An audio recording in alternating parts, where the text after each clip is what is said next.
গতকাল পর্যন্ত 50 লক্ষ মা বোন দিদিকে 3000 টাকা করে ট্রান্সফার করে দিয়েছি।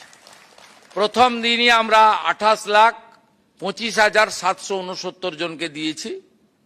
এটা আমাদের সবচেয়ে বড় অ্যাচিভমেন্ট। এবং এখানে ফর্মে প্রথমে সমালোচনা হয়েছিল 2-3 দিন, কিন্তু পরে সবাই বুঝেছেন যে সরকারের টাকা, জনগণের টাকা, ট্যাক্সের টাকা এভাবে জলে ফেলা যায় না।